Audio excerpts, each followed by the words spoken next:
రాజ్యసభ ఎన్నికల్లో తన నామినేషన్ను తిరస్కరించడాన్ని సవాల్ చేస్తూ కాంగ్రెస్ తెలంగాణ వ్యవహారాల ఇన్ఛార్జ్ మీనాక్షి నటరాజన్ దాఖలు చేసిన పిటిషన్పై సుప్రీంకోర్టు శుక్రవారం విచారణ చేపట్టనుంది.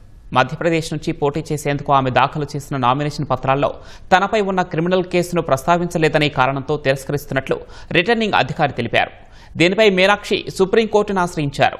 మీనాక్షి పిటిషన్ అంశాన్ని ప్రస్తావించిన సీనియర్ న్యాయవాది అభిషేక్ మను సింఘ్వి నామినేషన్ పత్రాలను తప్పుగా తిరస్కరించారని, తక్షణమే విచారణ చేపట్టాలని ధర్మాసనాన్ని అభ్యర్థించారు.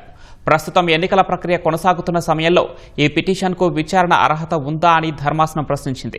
కనీసం 2 ఏళ్ల జైలు శిక్ష పడే అవకాశం ఉన్న క్రిమినల్ కేసును మాత్రమే నామినేషన్లో ప్రస్తావించాలని అభిషేక్ సింఘ్వి వివరించారు. కానీ మీనాక్షికి ఈ కేసులో సమన్లు మాత్రమే ఇచ్చారని పేర్కొన్నారు.